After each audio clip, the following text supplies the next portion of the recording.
तकलीफ़ इंसान का बुनियादी हिस्सा है। तकलीफ़ ही इंसान को सबक सिखाती है, तकलीफ़ इंसान को एक्सपीरियंसेस देती है। आप खुशी में नहीं सीखते, गम में सीखते हैं। हमारे यहाँ ये टैबू माइंडसेट इसलिए है क्योंकि लोगों ने शुरू से ख्वाजा सराह अफराद को नाचते और सेक्स वर्क करते देखा है। 1990 में ये कॉन्सेप्ट नहीं था कि मैं ई कॉमर्स के एक बड़े नाम के साथ बैठ के पॉडकास्ट करूँगी, ख्वाजा सराह करेगा। ठीक है, तब यही था कि ई कॉमर्स के घर में बच्चा पैदा होगा तो मैं वहाँ पे बधाई लेने जाऊँगी। अब माइंडसेट हो गया कि शाना बशाना बैठ के मैं इंक्लूजन के ऊपर बात कर रही हूँ, मैं राइट्स के ऊपर बात कर रही हूँ, मैं डिग्निटी के ऊपर बात कर रही हूँ। अलबत्ता आपको ये बात माननी चाहिए कि हमारे स्कूल, कॉलेज, यूनिवर्सिटीज़ जो हैं वो नशइयों और आशिकों की नस्ल पैदा करती है। आप यूनिवर्सिटी में जाके देखें तो नशइयों और आशिकों की एक नस्ल पैदा होती है। आधे आशिक हैं, आधे नशई। तो वो जो आशिक और नशइयों की नस्ल यूनिवर्सिटी से निकलती है, उससे तवक्को करना तरक्की की, उससे तवक्को करना डिजिटल वर्ल्ड की, इंक्लूजन की, वो गलत है। जिस दिन यूनिवर्सिटीज़ आशिक और नशई के बजाय स्कॉलर्स पैदा करना शुरू करेंगी, उस दिन ये लफ्ज़ आपका जो सवाल है ये वैलिड हो। अभी आप किसी यूनिवर्सिटी में जाके देख लें, आधा तबका नशइयों का है और आधा जो है वो आशिकों का है। ये जहालत ख़त्म करनी पड़ेगी, आपको तालीम देनी पड़ेगी और तालीम देने के लिए आपको उस्ताद ढूंढने पड़ेंगे। आपकी यूनिवर्सिटी कॉलेजों में जो अफराद पढ़ा रहे हैं वो उस्ताद नहीं हैं, वो कॉलेज और स्कूल के नौकर हैं जो नौकरी करने आते हैं और तनख्वाह लेके चले जाते हैं। बादशाह वो बन गया, जाके उसे तख्त पे बिठाया, उसने सबसे पहले कहा मेरे उस्ताद को तलब करो। उस्ताद आया, उसने कहा मुझे ये बताएं जब मैं पहली दफ़ा आया था तो थप्पड़ क्यों मारा था मेरे मुंह? तो उस्ताद मुस्कुराया, उसने कहा बेटा मैं ये बताना चाहता था कि मजलूम के साथ की हुई ज़्यादती उसे भूलती नहीं। मैंने 18 साल हो गए, तुम्हें वो थप्पड़ की गूंज आज भी याद है। तो तुम आज बादशाह हो तो किसी के साथ ऐसी ज़्यादती ना करना, ऐसा थप्पड़ ना मारना जो उसको 20 साल तक याद है। वो उस्ताद हमें चाहिए, वो जो सिखाने वाले उस्ताद थे ना, वो उस्ताद हमें चाहिए। हमें नौकर नहीं चाहिए कि भी मैंने एमएससी की है, एमएससी करने के बाद मुझे नौकरी नहीं मिल रही, मैंने कॉलेज में एडमिशन ले लिया, वहाँ पे प्रोफेसर के तौर पे मैं पढ़ाने जा रही हूँ, मुझे नहीं पता बच्चों की तरबियत करनी है, मुझे नहीं पता ये क्या करना है। मुझे ये पता है कि वहाँ बैठ के मैंने खुद भी टिकटॉक बनाना है, उन बच्चों के भी टिकटॉक बनाना है। एलेक्स भट्टी पंजाब कॉलेज के अंदर एक नमूना निकला। आप और मैं क्यों सराह रहे हैं? साइलेंट गर्ल के नाम से कोई लड़की है पता नहीं, उसको क्यों सराहते हैं हम? जन्नत मिर्जा को, जन्नत मिर्जा का तो सुना होगा ना, क्यों सराहते हैं जन्नत मिर्जा को? हम लोग जहालत की इंतहा पे और हमारे पास उस्ताद नहीं है। हमारे यहाँ खाली दिमाग शैतान का घर है, हमारे खाली दिमाग हैं और उन खाली दिमागों के अंदर शैतान ने भूसा भर दिया। हमारे माँ बाप तरबियत ही नहीं करते बच्चों की। हमारे माँ बाप को एक चीज़ चाहिए, वो है कि ये अच्छा मुस्तकबिल, जो अच्छा मुस्तकबिल है उनकी नज़र में अच्छा मुस्तकबिल ज़्यादा पैसा कमाना। पढ़े लिखे माशरों में अच्छा मुस्तकबिल किसी बच्चे का माशरे में एक पॉजिटिव रोल प्ले करना। हमारे पास कोई इल्म नहीं है, हमारे पास कोई नॉलेज नहीं है, हमारे पास कुछ नहीं है, हम एक बेकार माशरा हैं और हम इसको मानते नहीं हैं। अस्सलाम वालेकुम एवरीवन, मैं हूं उस्मान ई कॉमर्स वाला और आज एक नई एपिसोड के साथ पॉडकास्ट की गपशप की। इंसान सदियों से हसूल रोज़गार के लिए दौड़ता आया है। कोई जंग करता आया है, कोई चोरी करता आया है, कोई कारोबार करता आया है, कोई नौकरी करता आया है। और इंसान के जो पेशे हैं ये भी वक्त के साथ साथ इवॉल्व होते गए। आज मेरे साथ हैं एक बड़े जाने माने ख्वाजा सराह, जिन्हें हम लोग जूली के नाम से जानते हैं। तो मैं जूली आपको आज के शो में वेलकम करता हूँ। Thank you so very much, बहुत शुक्रिया, आप स्पेशल यहाँ पे आए और आपने टाइम निकाला, उसके लिए बहुत शुक्रिया। तो मैं आज कुछ जूली से कुछ चुपते चुपते सवाल भी करूँगा और ये सीखने की कोशिश करूँगा कि किस तरह से हमारा जो मुआशरा है, सेहतमंद मुआशरा और एक बीमार मुआशरा जो है उसके अंदर किस तरह से हम लोग सलूक रवा रखते हैं उसके रहने वालों के लिए। तो जूली, मैं सबसे पहले जो मेरा एक सवाल है वो ये है कि एक हॉस्पिटल है और एक हॉस्पिटल के अंदर एक माँ इंतज़ार कर रहे हैं कि अभी नर्स जो है भागती भागती आएगी और आके कहेगी कि हाँ आपके यहाँ बेटा हुआ है। तो दादी, बाप और रिश्तेदार सबकी बातें खुल जाएंगी। या फिर बेटी हुई है, उसके ऊपर भी कुछ लोग शायद अल्हम्दुलिल्लाह कहें, कुछ लोगों को शायद उससे भी शिकवे शिकायत हों। लेकिन नर्स ऑपरेशन थिएटर से बाहर आती है और आके कहती है कि आपके यहाँ ख्वाजा सराह पैदा हुआ है। तो इसके ऊपर आप क्या कहना चाहोगे कि क्या हमारा सोसाइटी इसको कैसे रिस्पॉन्स करती है? देखिए, हमारी सोसाइटी में मुख्तलिफ सेगमेंट्स हैं, ठीक है। जब हम अपनी सोसाइटी की बात करते हैं तो उसके साथ ये मेंशन करना बड़ा इंपॉर्टेंट है कि सोसाइटी के किस सेगमेंट की आप बात करें। क्या आप यहाँ पे जो गवर्नमेंट हॉस्पिटल है उसकी बात करें या जो बहुत highly paid international private hospital है उसकी बात करें? वो बाप कहाँ खड़ा है, पहले तो ये पता लगाना ज़रूरी है। अगर तो वो जनरल अस्पताल में खड़ा है तो ऑब्वियसली वो उसका जो रवैया होगा वो बहुत ज़्यादा दुखी होगा, वो बहुत परेशान होगा। इर्द गिर्द के रिश्तेदार उसको कहेंगे पता नहीं किहड़े गुनाहां दी सज़ा मिली तेनों, पता नहीं तीनों एक ही मिले, लेकिन जो एक महंगे इंटरनेशनल हॉस्पिटल में खड़ा होगा ना बाप, उसको जब ये खबर मिलेगी तो वो कहेगा वो it's very new thing for me, और ये इस बच्चे को तो ट्रीटमेंट की ज़रूरत है। वो उस महंगे अस्पताल में एक और महंगा डॉक्टर होगा जो बचपन से ही पैदा होते उस बच्चे की ट्रीटमेंट शुरू कर देगा। और जो गरीब घर का जनरल अस्पताल का बाप है वो उसको पीर के पास ले जाएगा तवीज़ दिलाने। ठीक है, तो हमारे माशरती रवैयों में मुख्तलिफ सेगमेंट्स हैं। हम कोई एक सोसाइटी नहीं है, कोई एक नेशन नहीं है, कोई एक कौम नहीं है, कोई एक सोच नहीं है। हम मुख्तलिफ सेगमेंट्स हैं सोसाइटी के, 5-6 सेगमेंट हैं। उन 5-6 सेगमेंट्स के अंदर मुख्तलिफ रिएक्शंस हैं। वो जो 6 सेगमेंट के 6 बाप हैं उनके मुख्तलिफ रवैये होंगे। हम लोग बात करते हैं जूली middle class, lower middle class और गरीब की। क्यों एलीट की क्यों नहीं आप करते? Elite out of the question है। वजह? उनके लिए पाकिस्तान के अंदर पैसा उनके लिए इशू नहीं है। तो हम मेरे लिए इस पॉडकास्ट के लिए वो ना हमारे टारगेट ऑडियंस हैं, ना हमें उन तक पैगाम पहुंचाना है, क्योंकि उनकी नस्लें जो हैं उनको पैसे की जो है परेशानी नहीं है। सही। तो हमारा middle class, lower middle class का जो रिएक्शन है, मुझे आप बस उसके अंदर बताओ कि ऐसा। देखिए वो रिएक्शन जो है ना वो उसके पीछे एक रूट कॉज है। वो रिएक्शन ये है कि जब माँ प्रेग्नेंट थी, वो 9 महीने बच्चा लेके फिर रही थी, तब डॉक्टर को सेंसिटाइज करना था कि आपके घर बेटा बेटी के अलावा भी एक शख्स पैदा हो सकता है, एक बच्चा पैदा हो सकता है जो मुख्तलिफ जिनसियत के साथ होगा। अगर तो उन माँ बाप को वो 9 महीने सेंसिटाइज किया जाए तो मेरा नहीं ख्याल कि नर्स की ये खबर देना इतना शॉकिंग होगा उनके लिए। जहाँ पे अस्पताल में बच्चा और बच्ची की तस्वीर लगी होती है जच्चा बच्चा वार्ड में, वहाँ पे ख्वाजा सराब बच्चे की भी तस्वीर लगाई जाए ताकि माँ बाप जब आएँ तो वो इंटरेक्ट कर पाएँ कि भी ऐसे बच्चे भी हमारे घर में पैदा होंगे। आप देखें कि एक बच्चा, कुछ बच्चे ऐसे भी पैदा होते हैं ना जो टांगें भी नहीं हैं, सर धड़ भी उनका सही काम नहीं कर रहा, माँ बाप उसको भी कबूल करते हैं, उसको भी चारपाई पे बिठा के रोटी देते हैं, मार तो नहीं डालते। ठीक है, एक बच्चा जो चारपाई पे पड़ा हुआ है, वो उठ भी नहीं सकता, वो बात भी नहीं कर सकता, माँ बाप उसको भी कबूल कर लेते हैं। तो बच्चों को माँ बाप कबूल करते हैं, वो फितरत है। अल्लाह ताला कुरान में फरमाता है कि मैंने माँ बाप के दिलों में मोहब्बत डाली, वरना वो पैदा होते फेंक देते, वरना माँ तो कोई पैदा ही ना करती, 9 महीने पेट में ना रखती। तो ये एक फितरत का अमल है जिसमें अल्लाह ताला ने बच्चों के लिए मोहब्बत डाली है माँ बाप के दिल में। कोई कुछ भी कहे, लेकिन माँ बाप के दिल में वो जो जिगर गोशा है उनका, वो हमेशा रहता है। बच्चा चाहे जैसा भी हो, उसकी जिनसियत जैसे भी हो, उसके आज़ाद जैसे भी हों, इससे फ़र्क नहीं पड़ता। हाँ, हमारे यहाँ टैबू रवैया एक ज़रूर है तीसरी जिन्स को लेके। एक सोच हमारे पास जो है वो बैकवर्ड सोच है कि अगर ये तीसरी जिन्स से ताल्लुक़ रखता है तो यकीनन ये कोई माशरे का जो है बुरा इंसान बनेगा, या ये भिखारी बनेगा, या ये डांसर बनेगा, या ये सेक्स वर्कर बनेगा। तो वो माइंडसेट अगर निकल जाए तो उससे भी बड़ा फ़र्क पड़ जाए।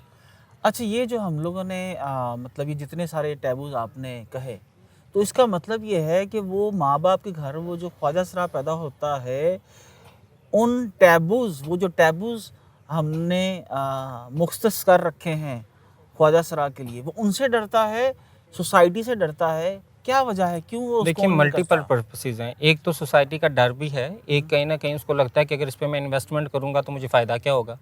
एक तो ये वजह भी है। जो लोअर मिडिल क्लास और मिडिल क्लास है उनको तो बच्चों से फ़ायदा चाहिए ना, वो तो बुढ़ापे का सहारा है, उन्होंने तो कमा के देना है, उन्होंने तो घर की तकदीर बदलनी है। शुरू से उनको ये सिखाया जाता है बेटा और बेटी को, तो उनको कहीं ना कहीं लगता है कि ये तो आउट ऑफ कॉन्टेक्स्ट है, इसको अगर हम पालें पोसें, इसकी तालीम पे खर्च करें तो हमें क्या फ़ायदा मिलेगा बदले में। तो एक तो ये माइंडसेट होता है। एक माइंडसेट ये भी होता है कि आपको रिश्तेदार मोहल्लेदार इतना टॉन्ट करते हैं, इतना जलील करते हैं, इतनी बेइज्जती करते हैं कि आपको उसे डिसोन करना पड़ता है। तो ये मल्टीपल पर्पसेस आते हैं। आपने क्या देखा? देखिए मेरा जो बैकग्राउंड था एक्सपीरियंस रहा? ना, मेरा जो बैकग्राउंड था वो एक बहुत पढ़ी लिखी फैमिली से था। मेरे ख़ानदान में माशाल्लाह ज़्यादातर लोगों ने स्कॉलर्स हैं, किसी ने पीएचडी किया हुआ है, किसी ने, मेरे चाचू ब्रिगेडियर हैं आर्मी में, मेरे अपने वालिद जो थे वो चीफ वारंट ऑफिसर थे एयरफोर्स में। तो मेरा जो बैकग्राउंड है वो एक पढ़ी लिखी फैमिली से था। अब चूँकि मैं पढ़ी लिखी फैमिली में से थी तो मुझे वो चीज़ें फेस नहीं करनी पड़ी। मेरे लिए वो माइंडसेट, मुझे शुरू से तरबियत में ये सिखाया गया कि देखो तुम इंसान हो, तुम्हारा प्रोफेशन क्या है, तुम्हारा रोल ऑफ सोसाइटी क्या है, सोसाइटी में रोल क्या है, वो ही तुम्हारी जगह आइडेंटिफाई करेगा। अगर तुम्हारा सोसाइटी में रोल एक सेक्स वर्कर का है या तुम्हारा सोसाइटी में रोल एक भिखारी का है तो तुम डिग्निटी डिज़र्व नहीं करोगी, क्योंकि सब माशरती मॉरल वैल्यूज़ किसी भी माशरे में जाएँ तो वहाँ भिखारी को और नाचने वाले को इज़्ज़त नहीं दी जाती। चलो नाचने वालों को अब देना शुरू हो गए, भिखारी को और सेक्स वर्क को इज़्ज़त नहीं मिलती। तो इसलिए बहुत ज़्यादा मुझे शुरू से जो तालीम दिलवाई गई, मुझे पढ़ाया लिखाया गया, तो मुझे शुरू से ये बताया गया कि भी मेरा रोल ऑफ सोसाइटी बड़ा इंपॉर्टेंट है। तो इसीलिए मैंने अपना रोल ऑफ सोसाइटी पॉजिटिव बनाने की कोशिश की। मैंने इसीलिए इस चीज़ पे मेहनत की कि मैं ये साबित कर सकूं कि भी मेरी डिग्निटी, मेरी जो माशरे में वर्थ है, वो मेरा रोल डिसाइड करेगा, मेरी जिनसियत नहीं डिसाइड करेगी।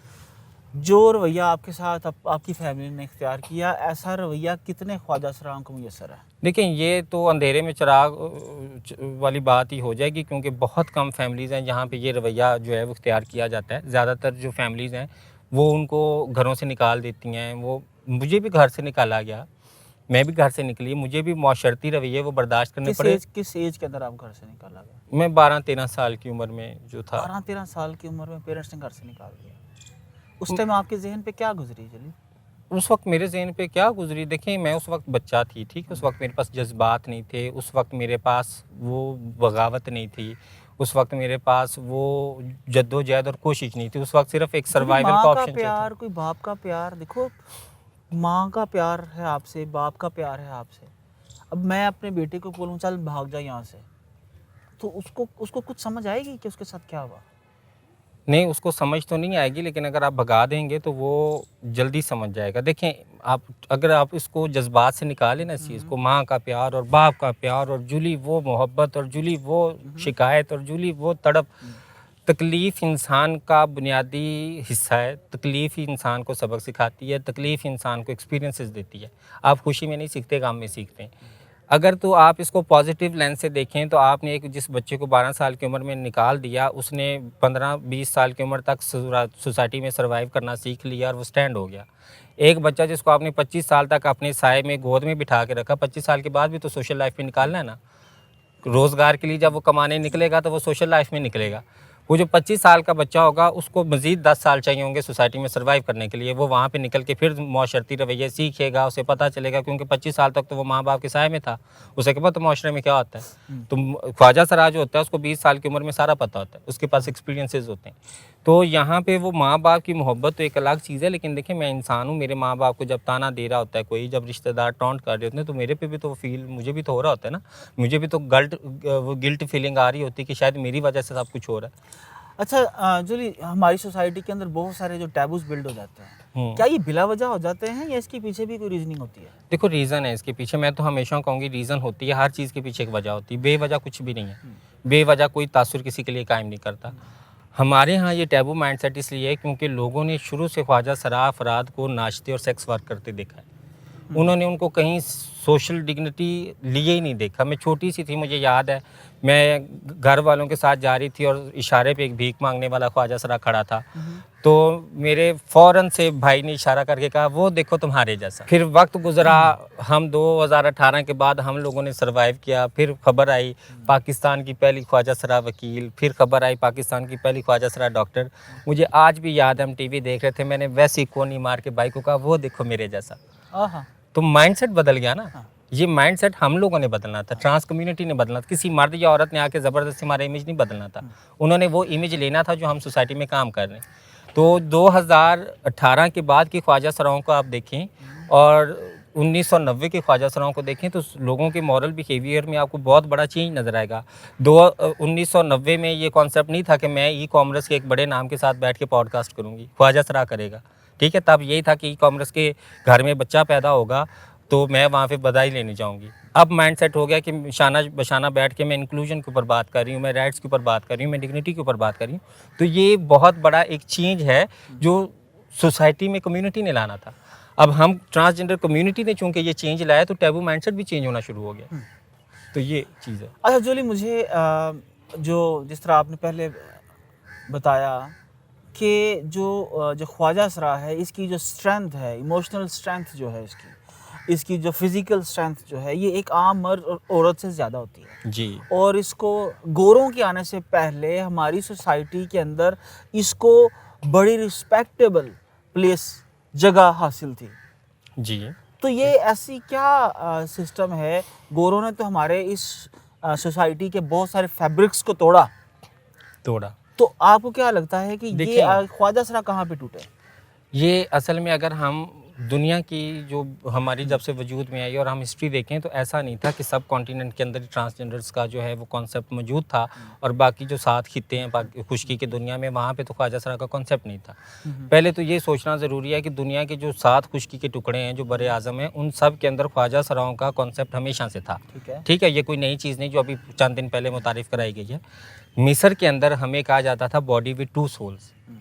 मिस्र के लोग कहते थे कि चूंकि मिस्र में जादू आम था तो वो कहते थे कि अगर आपको जादू करना है तो आप ख्वाजा सरा अफराद को इस्तेमाल करें। ये आम लोगों से इमोशनल ज़्यादा ताकतवर होते हैं, इनके अंदर ताकत ज़्यादा होती है, ये दूसरी दुनिया से रब्ता भी कर सकते हैं। आम बंदा नहीं कर सकता, वो इमोशनली वीक होता है। तो ये आप देखिए मिस्र का दौर कहाँ पे था, वहाँ से ये बात चली आ रही है। और ख्वाजा सरा सब कॉन्टिनेंट के अंदर जब मुगलिया दौर था, मुग़ल एम्पायर था, तो बड़े रिस्पेक्टेबल शोबों पे थे। इवन के मुग़ल दौर के बादशाहों ने कोई मशवरा लेना होता था तो वो ख्वाजा सराओं से लेते थे कि भाई ये जज्बात से निकल के अकल की सतह पे मशवरा देंगे, किसी मर्द या औरत से आप लेंगे तो वो जज्बात को शामिल कर लेगा। तो उसके बाद अचानक से अंग्रेज़ आया। अब जब अंग्रेज़ आया तो उसने कहा कि ये अफराद जो हैं ये माशरे के ज़्यादा ख़तरनाक लोग हैं, इनसे हमें ज़्यादा ख़तरा है। हम बाकियों को तो डरा लेंगे, बीवी बच्चों का ताना दे के, माँ बाप का डरावा दे के, बीवी बच्चे हैं तुम्हारे, तुम्हारा बच्चा मार दूंगा तुम्हारा। ये लोग तो डरते नहीं थे। अच्छा। ये लोग तो बहादुर थे।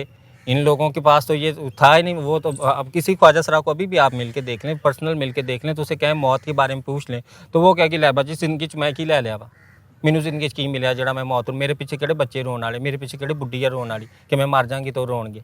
तो अंग्रेज़ों को डर लगा कि अगर कल को बगावत हो गई तो ये लोग हमें सबसे ज़्यादा नुकसान पहुंचाएंगे। तो उन्होंने सेक्शन 377 लगाया, कॉलोनियल लॉ लगाया, जिसके तहत हमें मुजरिम करार पाया।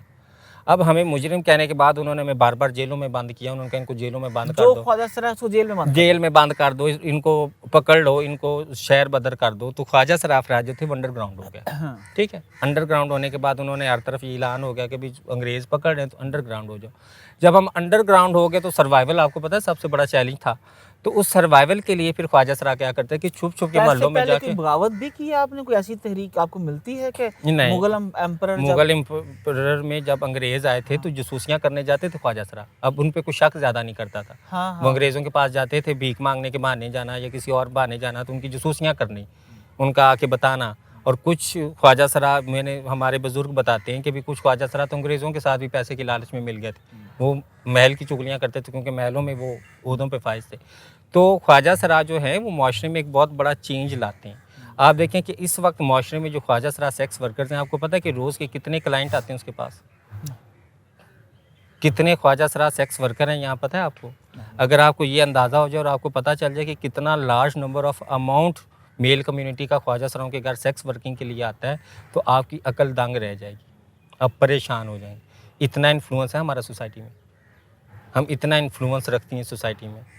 महक मलिक एक खुसरा है ना, ख्वाजा सरा है, हर बंदा जानता है उसको, कितना इन्फ्लुएंस है। अभी वो डांस फंक्शन करती है और हर जगह पे उसका इन्फ्लुएंस है, हर बंदा उसको जानता है महक मलिक को। तो हमारा सोसाइटी में इन्फ्लुएंस जो है उससे इनकार नहीं किया जा सकता। हाँ, सोसाइटी में हमारा इन्फ्लुएंस पॉजिटिव है या नेगेटिव है, इस पर बहस की जा सकती है। ठीक है, और सारी ट्रांस कम्युनिटी के लिए एक माइंडसेट नहीं बनाया जा सकता। मैं सारी पाकिस्तान की औरतों को तवाइफ नहीं कह सकती और मैं ये भी नहीं कह सकती कि पाकिस्तान में कोई औरत तवाइफ ही नहीं है। ठीक है ना, तो इसी तरह से ख्वाजा सराओं के लिए भी ये माइंडसेट लाना बड़ा ज़रूरी है। तो मैं कॉलोनियल लॉ की बात कर रही थी। तो जब हम अंडरग्राउंड हो गए तो ख्वाजा सराओं ने क्या किया कि वो छुप के जाते थे और घरों में जाके राशन पानी इकट्ठा करके खाते थे। अब चूंकि अंग्रेज़ तो चला गया लेकिन लोगों का वो माइंडसेट पक्का हो गया कि भाई ये अब भिखारी हैं, उनको भीख के शोबे में रखना। वो आपको पता है ना कि एक सोसाइटी में रीत चल जाए तो उससे फिर निकलने नहीं देते। गुलाम इब्ने गुलाम चल रहे हैं हम लोग। हाँ, वो रीत से फिर निकलने भी नहीं देते कि ये रीत चल रही है अब इसको कैसे बदलें। तो लोगों के माइंडसेट ये बन गया कि भाई ये भिखारी हैं और इन्होंने भीख ही मांगनी है और इन्होंने बच्चों की बधाइयों पे लेना है। अंग्रेज़ चला गया, पाकिस्तान अलहदा हो गया, लेकिन अभी भी सब कॉन्टिनेंट के अंदर यही चल रहा है। अच्छा जोली, अभी हम लोगों ने इस साइकिल को हम रिवर्स कर सकते हैं? हमें रिवर्स नहीं करना। क्या हमें इनको ख्वाजा सरा को जो हो गया उसको बिगड़ गया वो तो बिगड़ गया, कि जो आने वाले ख्वाजा सरा हैं, जिस तरह आपने कहा कि मैं उनके लिए मिसाल बनना चाहती हूँ। बिल्कुल, कि देखें ये आपने बड़ा अच्छा बात की। साइकिल को हम रिवर्स तो नहीं करेंगे लेकिन हम साइकिल को अपग्रेड कर सकते हैं। ठीक है, ठीक है, वक्त माजी को बदलना तो नामुमकिन है या माजी में जाके माजी की चीज़ों को दुरुस्त तो नहीं किया जा सकता, लेकिन मुस्तकबिल का जो साइकिल होगा उसको नया बनाया जा सकता है, उसमें एक नई माइंडसेट को प्रमोट किया जा सकता है। तो वो माइंडसेट प्रमोट हो चुका है। 2018 का एक्ट आना ख्वाजा असराओं के हकूक़ का, वो एक माइलस्टोन था। उसके अंदर हमारी आइडेंटिटी को एक्नॉलेज करना, उसके अंदर हमें राइट्स हमारी एक्नॉलेज करना, वो भी बड़ा माइलस्टोन था। हाँ, उसके अंदर अमेंडमेंट होनी चाहिए या नहीं होनी चाहिए, वो एक अलग से बहस है, लेकिन इस एक्ट का आना बड़ा खुशाइन था हमारे लिए। इस एक्ट के बाद अब मेरे पास हक़ है तालीम का। मुझे कोई स्कूल ये मना नहीं कर सकता कि तुम्हें हम तालीम नहीं देंगे। हमने तो कभी किसी खुसरों को तालीम लेते नहीं देखा। अब ये बात नहीं, 2018 से पहले ये सवाल था। अच्छा। कोई ख्वाजा असरा किसी स्कूल में जाता तो कहता असी तो कभी किसी खुसरे ने तालीम लेंदा नहीं देखा, तू केड़ा खुसरा वा, तू इत्थे किवें पढ़ना है। लेकिन अब 2018 के बाद ये सवाल नहीं किया जा और सकता। नौकरियों के ऊपर क्या हालात है? देखिए, नौकरियों के ऊपर पाकिस्तान की मजमूई हालत आप देखें रोज़गार की, मौशियत की, तो उस हवाले से हमें नौकरियां मिलनी। ये तो नहीं कि भी मर्द औरत भूखे मार जाएं तो ख्वाजा असराओं को उठा के अलहदा से पहले नौकरियों पे इनको रख दिया जाए। जिनके बच्चे हैं और जिन्होंने पूरी फैमिली को सर्वाइव करना है, उनको नौकरी ना मिले तो ख्वाजा असराओं को पहले मिल जाए। सबको मिले, ठीक है, एक कोटा मुख्तस किया जाए ख्वाजा असराओं के लिए। उनकी तादाद के मुताबिक 1% या 2% जितना कोटा मुख्तस होता है, वो करके उनको नौकरियां दी जाएँ। अब मसला ये है कि चूँकि हमें 2018 में जो है वो हकूक़ मिले, तो अभी तालीम की शरह हमारे अंदर बहुत कम है। ठीक है। ठीक है, अब ये तालीम की शरह वक्त के साथ बढ़ेगी। आप देखें कि आपको अभी भी सक्सेस स्टोरीज़ नज़र आती हैं। सोसाइटी ये एतराज़ नहीं कर सकती कि तो ये तो नाचने वाले भिखारी रहे, हमने हक भी दिया तो ये आगे ना बढ़ सके। आपको हर फील्ड में अब ख्वाजा असरा नज़र आना शुरू हो गए हैं। आप मिनिस्ट्री में जाएँ, आपको ख्वाजा असरा नज़र आएगा। आपको डॉक्टर की तरफ से मिल रहा है, आपको एक्टिविस्ट की तरफ से मिल रहा है, आपको लॉयर की तरफ से ख्वाजा असरा मिल रहा है, जो शो करता है कि अगर हमें अपॉर्चुनिटीज़ दी जाएँ तो हम एक पॉजिटिव रोल प्ले करेंगे सोसाइटी में। चलिए, ये जितने प्रोफेशंस हैं, ये तो आने वाले 5 से 10 साल में ऑब्सोलीट होने जा रहे हैं। ठीक है। आने वाला प्रोफेशन तो इंटरनेट एज का है, इंटरनेट वर्ल्ड का है, ग्लोबल वर्ल्ड का है, ग्लोबल विलेज का है। बिल्कुल। तो आपको क्या लगता है कि जो ये प्रोफेशन है, जहाँ पर आप अपने सामने एक मशीन खोलते हो, लैपटॉप खोलते हो, तो आप मिनट्स और सेकंड्स के अंदर आप ग्लोबल वर्ल्ड से कनेक्ट हो जाते हो, पूरी दुनिया आपकी गाहक बन सकती है। चाहिए। और उस जदीद एजुकेशन को लेने के लिए आपको ना यूनिवर्सिटी के लिए मेरिट चाहिए, चाहिए। ना आपको 4-4 साल यूनिवर्सिटी में पढ़ना है, ना उसके लिए आपको मैट्रिक चाहिए, ना एफए चाहिए। आपको एक विलिंगनेस चाहिए, कमिटमेंट चाहिए, और आप फ्रीलांसिंग या ई कॉमर्स जो है 6 माह से 1 साल या 2 साल, डिपेंडिंग ऑन योर इंटेलिजेंस और योर लेवल ऑफ कमिटमेंट, आप सीख सकते हो। तो आपको ये क्या लगता है, ये इस चीज़ के बारे में क्या कहना चाहोगे आप? देखिए, जनरेशन गैप एक लफ्ज़ आपने सुना होगा। आपका आपका जो बच्चा है, जो उसकी नस्ल जो आ रही है, जो वो जनरेशन आ रही है, वो पहले से कंप्यूटराइज्ड है। ठीक है। उनको पहले से डिजिटल वर्ल्ड का नॉलेज है। वो मतलब कि वो जिस दुनिया में पैदा हुए हैं वो उसी को ज़्यादा एक्नॉलेज करते हैं। सन 1990 का पैदा हुआ इंसान कंप्यूटर से वो ताल्लुक़ नहीं बनाता जो अभी नए पैदा हुए बच्चे का उस कंप्यूटर से। तो जब हम नई जनरेशन की बात करते हैं तो ख्वाजा सरा भी उसमें वैसे ही डिजिटल वर्ल्ड के बच्चे हैं। ठीक है। जो नए ख्वाजा सरा पैदा हो रहे हैं वो भी उस डिजिटल वर्ल्ड को उतने इंपॉर्टेंट समझेंगे, उसके साथ उनका भी लिंक उतना ही मजबूत होगा जितना आम बच्चों का भी इस दुनिया में आने वालों का लिंक बन रहा है उससे। तो वक्त का जो हालात का जो बहाव है या तब्दीली है वो सब इंसानों पे असर करता है। तो वो ख्वाजा सराओं पे भी वैसे ही असर करेगा। और अभी भी आप देखें, अगर अभी भी आप अपना ग्लोबल विलेज का जो ये मशीन है इसको खोलेंगे तो बहुत ज़्यादा ख्वाजा सराओं की आपको टिकटॉक आईडीज़ मिलेंगी जो ई कॉमर्स के जो डिजिटल वर्ल्ड के थ्रू पैसा कमा रहे हैं, वहाँ पे फॉलोअर्स ले रहे हैं। बहुत सारे ख्वाजा सरा आपको नज़र आएंगे जिन्होंने अपने चैनल्स बनाए हुए हैं जहाँ पे बैठ के वो पॉडकास्ट कर रहे हैं, जहाँ पे बैठ के वो मुख्तलिफ बातें कर रहे हैं, मुख्तलिफ चीज़ें कर रहे हैं। तो ख्वाजा सरा शामिल हुए ना, ऐसा तो नहीं है कि भी हमारे पास मोबाइल नज़र ही नहीं आया आपको। तो ये हर ख्वाजा सरा के हाथ में मोबाइल है और उसको वो यूज़ कर रहे हैं। जुली, हम लोगों ने बहैसियत पूरी कौम, हम एग्रीकल्चरल बेस्ड कंट्री होने के बावजूद उससे फ़ायदा नहीं उठा सके। हम गंदम इंपोर्ट करते हैं, हम लोग खाने वाला ऑयल इंपोर्ट करते हैं। हम लोग इंडस्ट्रियल जो कंट्री बन सकते थे हमने उससे भी फ़ायदा नहीं लिया। आज हम लोग नॉलेज इंफॉर्मेशन एज के अंदर, आपको क्या लगता है हमारे कॉलेज, यूनिवर्सिटीज़ और हमारे ये जो स्कूल हैं वो आने वाली दुनिया के मुताबिक इल्म दे रहे हैं? देखिए, हमारे यहाँ इल्म दे रहे हैं ये बात तो ये तो अभी शुरू ही नहीं करनी चाहिए। इल्म वाला लफ्ज़ तो यहाँ पे अभी मुझे नज़र नहीं आया। अलबत्ता आपको ये बात माननी चाहिए कि हमारे स्कूल, कॉलेज, यूनिवर्सिटीज़ जो हैं वो नशइयों और आशिकों की नस्ल पैदा करते हैं। आप यूनिवर्सिटी में जाके देखें तो नशइयों और आशिकों की एक नस्ल पैदा होती है। आधे आशिक हैं, आधे नशई हैं। तो वो जो आशिक और नशइयों की नस्ल यूनिवर्सिटी से निकलती है, उससे तवक्को करना तरक्की की, उससे तवक्को करना डिजिटल वर्ल्ड की इंक्लूजन की, वो गलत है। जिस दिन यूनिवर्सिटीज़ आशिक और नशई के बजाय स्कॉलर्स पैदा करना शुरू करेंगी, उस दिन ये लफ्ज़, आपका जो सवाल है, ये वैलिड होगा। अभी आप किसी यूनिवर्सिटी में जाके देख लें, आधा तबका नशइयों का है और आधा जो है वो आशिकों का है। लड़की देख लें या लड़का देख इससे लें, दोनों पे खूबसूरत अपना। डेफिनेशन आज तक और इतनी प्रिसाइज डेफिनेशन जूली आज तक मैंने नहीं सुनी। Thank you so much. अच्छा जूली, हम लोग अभी आते हैं पाकिस्तान में जो ट्रांसजेंडर कम्युनिटी है, जो ख्वाजा ज़रा है, आपको लगता है कि इसके अंदर जब पूरा पाकिस्तान आज ई कॉमर्स सीखने पे लगा है, पाकिस्तान अल्हम्दुलिल्लाह तीसरे नंबर का दुनिया के अंदर फ्रीलांसिंग कंट्री बन चुका है, क्या आपको लगता है कि आप लोग भी इसके अंदर अपना हिस्सा ले सकते हो, या उसके अंदर भी कहीं लेट ना हो जाए आप लोग? देखिए, देर आए दुरुस्त आए, देर कभी भी नहीं होती। सुबह का भूला शाम भी घर आ जाए तो उसको भूला नहीं कहते। लेकिन आपको पता है कि जो हमारी कम्युनिटी का, अभी मैं पहले बता चुकी हूँ कि लिटरेसी लेवल बहुत कम है। ठीक है। आपको इस मशीन चलाने के लिए, ये डिजिटल ग्लोबल वर्ल्ड की जो मशीन है जिसको मोबाइल कहते हैं, इसको चलाने के लिए बेसिक नॉलेज होना या बेसिक तालीम होना बड़ा इम्पोर्टेंट है। अभी ख्वाजा सराओं के पास वो बेसिक नॉलेज नहीं है, लेकिन जो ख्वाजा सरा पढ़ रहे हैं उनके पास है, वो ऐसी चीज़ों में, फ्रीलांसिंग में, ई कॉमर्स में कहीं ना कहीं शामिल होने की कोशिश कर रहे हैं। ठीक है, अब चूँकि बाहैसियत मजमूई हमारे पास अपॉर्चुनिटीज़ की कमी है, प्लेटफॉर्म्स की कमी है। आए रोज़ देखने को मिलता है कि भाई पाकिस्तान धोखा करने वाले, अमेज़ॉन ने फ़लाँ लिस्ट से निकाल दिया है, पाकिस्तान को अमेज़ॉन वालों ने ब्लैक लिस्ट कर दिया कि भाई धोखेबाज बहुत ज़्यादा हैं, फ़लाँ ने कह दिया पाकिस्तान वाले ऐसे बहुत ज़्यादा हैं। तो ई कॉमर्स के अंदर ये चैलेंजेस भी तो हैं ना। अब जब आपके पास ये चैलेंजेस आ रहे हैं तो ये मजमूई तौर पे सब इंसानों पे इफ़ेक्ट करते हैं। ठीक है, तो हमारे पास या तो एक नस्ल ऐसी हो, मैंने पहले बताया कि आशिकों और नशइयों की नस्ल के अंदर से प्रोडक्टिविटी कहाँ से ढूंढ रहे हैं आप पता नहीं खुद को धोखा दे रहे हैं या मुझे धोखा दे रहे हैं। हमारे यहाँ प्रोडक्टिविटी लेने के लिए पहले सही से एक प्लेटफॉर्म बनाना बड़ा इंपॉर्टेंट है, और ख्वाजा सराब बिल्कुल आपको शामिल लगता है होंगे। कि 250 मिलियन लोगों में से आज तक हम कोई ऐसा इंस्टीट्यूशन नहीं बिल्ड कर सके जो उस डेफिनेशन के ऊपर पूरा उतरे? मुझे तो वो इंस्टीट्यूशन अभी तक नज़र नहीं आया। मैंने तो बड़ा देखा है, बीकन हाउस देखा, दारे अरकम देखा, पंजाब कॉलेज देखा, मैंने नहीं देखा वहाँ पे कि कोई ऐसा इंस्टीट्यूशन हो जहाँ से ऐसे चीज़ जो है, हम ऑक्सफोर्ड में जैसे हम निकाल रहे हैं, लोग बच्चों की नस्ल निकाल रहे हैं, तो यहाँ पे वो नहीं है। यहाँ पे टीचर खुद आशिक है। यहाँ पे आधे से ज़्यादा टीचर्स तो उन बच्चों के आशिक हैं।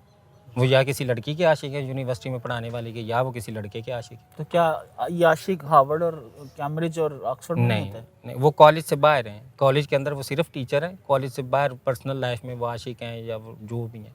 जूली, मैं आखिरी कुछ सवालों के साथ, देखिए इंसान जो है ना आसानी चाहता है, तो अब बहुत सारी यहाँ पर जो क्या इसकी ये आसानी, जो सेक्स वर्कर बनना, क्या ये भी एक आसानी की नहीं, की तलाश मैं नहीं है? इत्तेफाक नहीं करूँगा। सेक्स वर्कर बनने से ज़्यादा अगर आप आसान रास्ता है तो करप्ट पॉलिटिशियन बनना सबसे आसान है। ठीक है। ठीक है, सेक्स वर्कर बनना बड़ा मुश्किल है। लोगों को झेलना, आप सोचें कि बायसियत इंसान 100 गाहक 100 को चलो ज़्यादा 50 गाहक भुगताएँ आप, तो ये मुमकिन है। बॉडी के अंदर इतनी कैपेसिटी है कि 100 दफ़ा वो दोबारा से गर्म हो, क्योंकि जब आप सेक्स की हालत में होते हैं आपके सारा बॉडी इमोशंस बदल जाता है, आपका मेटाबॉलिज्म बदल जाता है, आपका हार्ट रेट ज़्यादा होता है, आपका ब्लड प्रेशर बढ़ जाता है, आपका ज़हन ज़्यादा काम करने लगता है।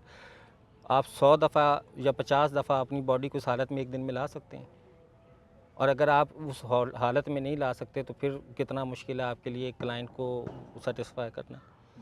तो सेक्स वर्क जो है वो एक आसान रास्ता नहीं है, लेकिन ये वो रास्ता है जिसमें इन्वेस्टमेंट नहीं है। मैं यहाँ बैठी हूँ, मेरे पास पैसे नहीं है, मैं अभी 5 मिनट में 1000 रुपया कमा के खा लूँ। ठीक तो है, फ्रीलांसिंग के अंदर भी अगर आप हमें 10,000 से 15,000 रुपये का एक कंप्यूटर मिल जाता है, और इसके ऊपर जो यूट्यूब से हम लोग सीख सकते हैं, मेरे बहुत सारे कोर्सेज फ्री पड़े हैं और बहुत सारे लोग सिखा रहे हैं, तो आपका क्या बेसिकली ख्वाजा सरा को पैगाम है कि आपको लगता है कि उन्हें फ्रीलांसिंग सीखनी चाहिए या ई कॉमर्स सीखनी चाहिए? लेकिन जिन ख्वाजा सराओं को इंटरेस्ट है फ्रीलांसिंग और ई कॉमर्स सीखने का, उनको तो सीखनी चाहिए, लेकिन सारे ख्वाजा सराओं के ऊपर मैं ये हावी तो नहीं कर सकती। हाँ, सारी ख्वाजा सरा इंडिविजुअल इंसान है, उसकी इंडिविजुअल चॉइसेस हैं, उसकी इंडिविजुअल डिसीजंस हैं। मैं मशवरा दे सकती हूँ, मैं ये कह सकती हूँ कि आपको ई कॉमर्स करना चाहिए, लेकिन फोर्स नहीं कर सकती। आपका क्या ख्याल है कि हमने ये जो बदलती दुनिया का निज़ाम है, एजुकेशन है, स्किल्स हैं, क्या हम लोग इसका पैगाम सही तौर पे ख्वाजा सरा कम्युनिटी को या पाकिस्तान के लोगों को पहुंचा पाए अभी तक? हम नहीं पहुंचा पाए ना। आप देखें कि जितना गांव का एरिया है, देहात का एरिया है, उनके पास मोबाइल हैं तो वो टिकटॉक बना रहे हैं। अब टिकटॉक के ऊपर ना तो वो फ्रीलांसिंग सिखा रहे हैं, ना वो ई कॉमर्स सिखा रहे हैं। टिकटॉक के ऊपर वो नाच रहे हैं, टिकटॉक के ऊपर वो एक दूसरे को गालियां दे रहे हैं, एक दूसरे का मजाक बना रहे हैं, वायरल हो जाते हैं। मैंने खुद देखा, पिछले दिनों एक लड़का था, वैसे पैदल चलता था तो वो वायरल हो गया। उसको वो कब दुबई जा रहा है, वो आईफोन ले रहा है, उसको इतने पैसे मिल रहे हैं। तो जो जाहिल इंसान उसको पैदल चलते देखेगा तो वो पैदल चलने की वीडियोस बनाएंगे। उस लड़के के बाद कितने लोगों ने वो पैदल चलने की वीडियोस बनाई कि भाई हमें भी वो मिलेगा। तो वहाँ पे ई कॉमर्स और फ्रीलांसिंग कहाँ से आई है, जहाँ पे लोगों को इस तरह से शोहरत और पैसा मिल रहा है। एक टिकटॉक के ऊपर एक आदमी, उसने लंबे बाल रखे हैं, वो कुत्ते की तरह ज़बान निकाल के ऐसे छलांगे लगाता है। उसके कितने मिलियन फॉलोअर्स हैं, वो सेलिब्रिटी है, वो मशहूर शख्सियत है, लोग उसका ऑटोग्राफ लेते हैं। तो जो कुत्ते की तरह ज़ुबान निकाल के छलांगे मारने वाला आदमी है, उसको देख के 10 और हैं जो है ये हरकत कर रहे हैं। तो वहाँ पे उनको फ्रीलांसिंग में सिखाऊंगा। मैंने आपको बताया कि हम आशिक और नशई हैं, नशई यही हरकतें करेंगे। ये करेंगे कि नहीं करेंगे? आशिक क्या करेंगे? आशिक की जो टिकटॉक वीडियोस देख रहे हैं, पाकिस्तान के जितने लड़के लड़कियां, उनकी टिकटॉक वीडियोस क्या है कि जो आशिक है वो खड़ा हुआ है, पीछे से लड़की आ रही है, उसने उसको थप्पड़ मारा है, दूसरे लड़के ने उसको थप्पड़ मारा है, तीसरे ने आके वापस थप्पड़ मारा है, फिर तीनों ने एक दूसरे को थप्पड़ मारा है, फिर वो रोने लग पड़े हैं। जो ये सोसाइटी फिर इवॉल्व कैसे होगी? ये जहालत ख़त्म करनी पड़ेगी, आपको तालीम देनी पड़ेगी, और तालीम देने के लिए आपको उस्ताद ढूंढने पड़ेंगे। आपकी यूनिवर्सिटी कॉलेजों में जो अफराद पढ़ा रहे हैं वो उस्ताद नहीं हैं, वो कॉलेज और स्कूल के नौकर हैं जो नौकरी करने आते हैं और तनख्वाह लेके चले जाते हैं। आपको उस्ताद की एक नस्ल पैदा करनी पड़ेगी। मैं कहाँ से आपको ढूंढें बताती चुनी हुए हूँ, उस्ताद? एक बादशाह का मैं आपको वाक़या सुनाती हूँ। बादशाह था, उस खलीफा, उसका मुझे नाम भूल गया, उसने अपना बेटा जो है वो उस्ताद के पास पढ़ने भेजा, बहुत दूर के, भी ये बादशाह इसने बनना है तो उसको सिखाओ। तो उस्ताद ने जाते रख के उसके मुंह पे थप्पड़ मारा। अब वो बादशाह का बेटा शहजादा सोचें, उसको एक उस्ताद ने थप्पड़ मार दिया। यहाँ पे तो जरदारी के बेटे को थप्पड़ मारें, उस्ताद की सारी नस्ल गायब हो जाएगी, नज़र नहीं आएगी कि इस पाकिस्तान में थी भी कि नहीं, डाटा भी नहीं मिलेगा। उस बादशाह के बेटे ने जब थप्पड़ पड़ा तो वो खामोश हो गया। 18 साल उसने तरबियत की, 18 साल बाद बादशाह को पैगाम भिजवाया कि भी आपका बेटा बादशाह बनने के काबिल हो गया, इसको ले जाए। बादशाह वो बन गया, जाके उसे तख्त पे बिठाया। उसने सबसे पहले कहा मेरे उस्ताद को तलब करो। उस्ताद आया, उसने कहा मुझे ये बताएं जब मैं पहली दफ़ा आया था तो थप्पड़ क्यों मारा था मेरे मुंह पे? तो उस्ताद मुस्कुराया, उसने कहा बेटा मैं ये बताना चाहता था कि मजलूम के साथ की हुई ज़्यादती उसे भूलती नहीं है। मैंने 18 साल हो गए, तुम्हें वो थप्पड़ की गूंज आज भी याद है, तो तुम आज बादशाह हो तो किसी के साथ ऐसी ज़्यादती ना करना, ऐसा थप्पड़ ना मारना जो उसको 20 साल तक याद रहे। वो उस्ताद हमें चाहिए, वो जो सिखाने वाले उस्ताद थे ना, वो उस्ताद हमें चाहिए। हमें नौकर नहीं चाहिए कि भी मैंने एमएससी की है, एमएससी करने के बाद मुझे नौकरी नहीं मिल रही, मैंने कॉलेज में एडमिशन ले लिया है, वहाँ पे प्रोफेसर के तौर पे मैं पढ़ाने जा रही हूँ, मुझे नहीं पता बच्चों की तरबियत करनी है, मुझे नहीं पता ये क्या करना है। मुझे ये पता है कि वहाँ बैठ के मैंने खुद भी टिकटॉक बनाना है, उन बच्चों के भी टिकटॉक बनाना है। एलेक्स भट्टी पंजाब कॉलेज के अंदर से एक नमूना निकला है, उसका क्या किरदार है माशरे में, उसको इतना क्यों सराहा जा रहा है? आप और मैं क्यों सराह रहे हैं? साइलेंट गर्ल के नाम से कोई लड़की है पता नहीं, उसको क्यों सराहते हैं हम? खैर मैं जन्नत मिर्ज़ा को, चल जन्नत मिर्ज़ा का तो सुना होगा ना, क्यों सराहते हैं जन्नत मिर्ज़ा को हम? किस चीज़, कौन सी चीज़ है जिसके ऊपर हम उसको सराह रहे हैं? हम लोग जहालत की इंतहा पे और हमारे पास उस्ताद नहीं है। देखिए मैं जूली, बार बार कहूँगी हमारे पास उस्ताद देखें नहीं है। जूली, अल्लाह कुरान में फरमाता है कि अक्सरियत जाहिलों की है। अब क्या करें हम लोग? नहीं, देखें जो जाहिल होता है ना वो इल्म हासिल कर सकता है, हम्म, ठीक है। ये तासुर बना लेना कि जाहिल सारी ज़िंदगी जाहिल रहेगा, उसको इल्म देने की ज़रूरत नहीं। जाहिल जो है वो गौर व फिक्र की जब आदत जाहिल को डालेंगे ना, कैसे डालें सोसाइटी को आदत? उस्ताद डालेगा ना। अब देखें गौर व फिक्र की बात को हमें मैं उस्ताद बनाने आपको हैं तो जूली कैसे? छोटी सी मिसाल उस्ताद बनने की। मैंने थोड़ी देर पहले, चंद देर पहले मैं एक आदमी से बहस कर रही थी, तो मैंने कहा तवाइफ अच्छी औरत है कि बुरी? उसने कहा बुरी औरत है। मैंने कहा क्यों, क्या बुराई है? उसको किस ज़ुमरे में तुमने बुरी औरत कहा है? उसने कहा ये तो नहीं पता मुझे, लेकिन बुरी औरत है, सब कहते हैं बुरी औरत है, जब मना जो कर दिया तो बुरी औरत है। अब उसको गौर व फिक्र की मैंने अगर आदत डालनी थी, अगर उसके अंदर मैंने गौर व फिक्र डालना था, तो मैंने उसको क्या जवाब देना था बताएं? मैंने उसको ये जवाब देना था कि तुम ठीक कह रहे हो, वो अच्छी है या बुरी है इस बात को छोड़ो, बस जब कह तुझे है बुरी है तो बुरी है। ये उस्ताद पढ़ाते हैं। हालांकि जवाब मैंने उसको ये दिया, मैंने कहा वो तवाइफ बुरी औरत इसलिए है क्योंकि वो बार बार अपनी सेल्फ इस्टीम और अपनी डिग्निटी का सौदा करती है। वो हर 5 मिनट बाद एक आदमी से पैसे लेके कहती कि मेरी जिस्म पे तुम्हारा हक है, जो मर्ज़ी करो। तो जब आप अशरफुल मखलूक़ात इंसान हो के अपनी प्रॉपर्टी और आइडेंटिटी किसी को चंद पैसों के लिए दे दें कि इसके साथ जो मर्ज़ी करो, तो आप इस काम को अच्छा कैसे कह सकते हैं? अब उसने सोचना शुरू किया, उसने कहा नहीं नहीं यार, तवाइफ होना तो वाकई बड़ी गलत बात है। तो आपने गौर व फिक्र की बात, इल्म हासिल करना। देखें इल्म जो है ना, वो हुजूर पाक ने कहा था सल्लल्लाहु अलैहि वसल्लम ने कि इल्म हासिल करो चाहे तुम्हें चीन जाना पड़े, इल्म कब्र से माँ की गोद से कब्र तक इल्म हासिल करो। हमारे यहाँ इल्म कोई हासिल नहीं करता, हमारी यूनिवर्सिटियों से निकले हुए लोग इल्म हासिल नहीं करते। मैंने कितने उस्तादों से ये बात पूछने की कोशिश की। मैंने उस्ताद एक से पूछा, मैंने कहा गुनाह और बुराई में क्या फ़र्क है? उसने मेरा मुंह देखेगा, तुम पागल हो, गुनाह और ये कौन सा सवाल पूछ रहे हो? एक इंसान से मैंने जाके ये बात की, मैंने कहा यार ये जो नातें आजकल पढ़ते हैं तौबा अस्तगफिरुल्लाह, इन नातों की मुझे कुछ समझ नहीं आती। उसने कहा तुम दीन से निकाले हुए हो, तौबा तौबा तौबा तौबा, तुम दीन की बेरुमती कर रहे हो।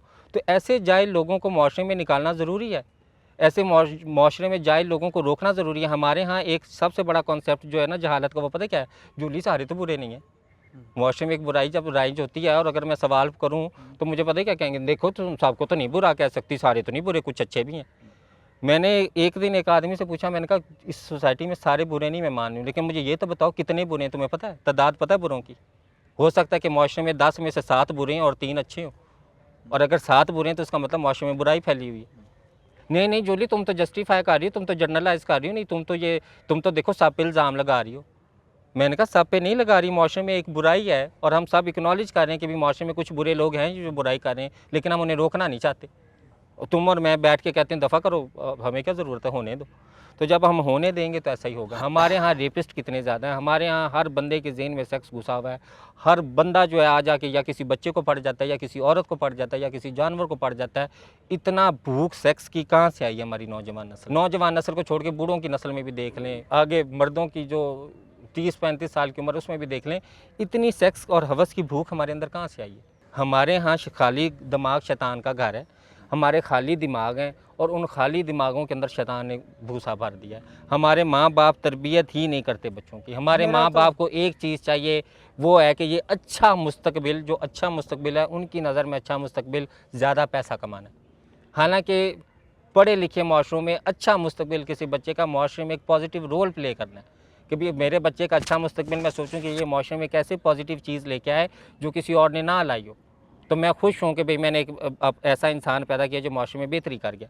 हमारे कितने ख़ानदान में, आप बता दें, मैं बता देती हूँ, कितने माँ बाप इस सोच से बच्चा पैदा करते हैं कि इसने माशरे में बेहतरी लानी, उसने सिर्फ़ और सिर्फ अपनी ज़िंदगी में बेहतरी लानी है, गाड़ी घर बंगला लेके बस।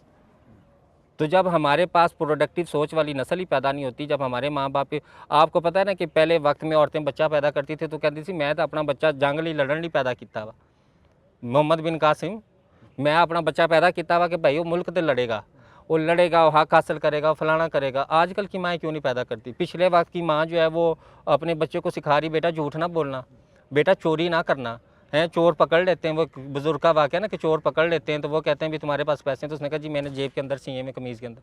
उसने कहा तुमने सच क्यों बताया? उसने कहा जी मेरी माँ ने कहा था झूठ ना बोलना। आज कितनी माएँ ये बच्चों को सिखाती हैं? आप, हमारे पास कोई इल्म नहीं है, हमारे पास कोई नॉलेज नहीं है, हमारे पास कुछ नहीं है, हम एक बेकार माशरा है और हम इसको मानते नहीं हैं। सीधी सी बात है, सच यही है। फिर चलिए, आपसे बहुत कुछ सीखने का दिल करता है, लेकिन टाइम की किल्लत मुझे रोकती है। हम सच नहीं बोलते, हम इल्म नहीं सीखना चाहते, हमारे पास उस्ताद नहीं हैं, हम लोग एक जाहिल माशरा बन चुके हैं। यूनिवर्सिटियाँ जो हैं वो आशिक और नशई पैदा कर रही हैं, और मालूम नहीं जूली के कितने चुभते सवालात हैं जो मुझसे और इस माशरे से जूली करती है, और जूली जैसे और बहुत से ख्वाजा असरा करते हैं, बल्कि हम सब लोग ही एक दूसरे से करते हैं। जुल्म का निज़ाम जहाँ पर इंसाफ ना हो, लोगों को इंसाफ ना मिलता हो, उसके बारे में हज़रत अली ने फरमाया कि जहाँ पर इंसाफ ना हो वहाँ से हिजरत कर लो। तो शायद हम पूरा पाकिस्तान तो नहीं बदल सकते, लेकिन शायद कोई एक बदल जाए। ये वीडियो उसी एक के लिए है। तो आइए आप सब लोग देखिए, सीखिए, बदलते दुनिया के राज़ों को सीखिए, फ्रीलांसिंग सीखिए, ई कॉमर्स सीखिए, इज़्ज़त से घर में रहिए, पूरी दुनिया के अंदर अपने ब्रांड बिल्ड करें, अपनी प्रोडक्ट सेल करें, अपनी सर्विसेज सेल करें, ताकि कहीं पर किसी माँ को, किसी बेटी को, किसी ख्वाजा सरा को अपनी इज़्ज़त ना बेचनी पड़े। इसी पैगाम के साथ पाकिस्तान जिंदाबाद, पाइंदाबाद।